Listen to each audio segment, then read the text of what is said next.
velkommen til Sporten i de sene nyheder kl. 22.00. I dag er overskriften kapgang, og vi har fået besøg af en tidligere kapgænger, som kommer lige om lidt. Han sidder først i trafikken. God aften og velkommen til dig, Aske. Tak. Du er tidligere kapgænger, og hvor lang tid har du gået til kapgang? Jeg gik i 3 år, fra da jeg var 10 til da jeg var 13.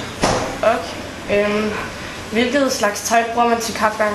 Er der nogle specielle sko eller noget? Ja, der var nogle gule sko, gule og røde sko. De var meget flade, fordi så var det nemmere at gå. De kostede 500 kroner. Okay, var det for at vise et hold eller hvad? Nej, det var bare fordi det var gode kapgangssko. Okay. Og så når vi gik konkurrence, så var det nogle røde små shorts. De var ikke særlig store. Meget små shorts. Okay. Og så en t-shirt. Og så med nummeret på, hvorfor nummeret var. Ja. Varmer man op, inden man går? Ja, det gjorde man. Det var noget med simmer, man gjorde. Det gjorde man så, fordi det kunne man ikke gå. Okay. Så gik man rundt eller sådan og varme lidt op. Ja. Hvor langt gik man? Ja, jeg gik 10-13 år, så gik man 2 kilometer. Okay. Og er det sådan noget, I gør altså en gang om ugen eller noget?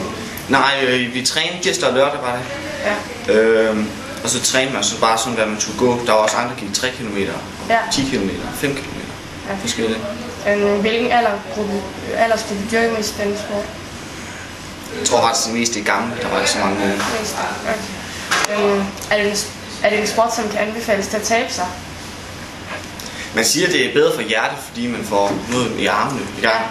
Men det kan man da godt. Ja, tror jeg. Kom du i bedre form? Ja, det gjorde jeg. Okay.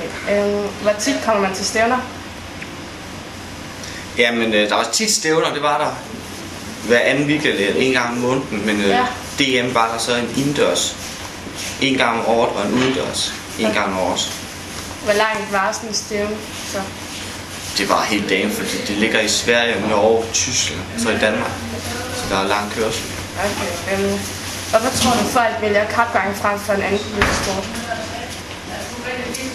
Ja, fordi jeg tror det er fordi det var mig, fordi jeg var rigtig god til det første gang jeg prøvede det, så var jeg sådan, næsten min træner sagde, at jeg var en naturtalent. Så det er derfor, hvis man er god til det, tror jeg man ved, at det er ikke noget, man gider gå til, hvis man er elendig. Ja. Hvor mange betaler man sikkert for at gå til professionel kapgang? Hvor meget man betaler? Ja. Jeg betaler 300 kroner om året for at gå til det. Om året? Ja, det er ikke særlig meget. Ja. Men jeg ved ikke, hvor meget de andre betaler. Men hvorfor betaler du penge for at gå en tur, og så kunne du lige så godt bare lære teknikken, og så gå derhjemme? Ja, men det var så også for at komme til konkurrence. Okay. Vi siger tak til dig nu.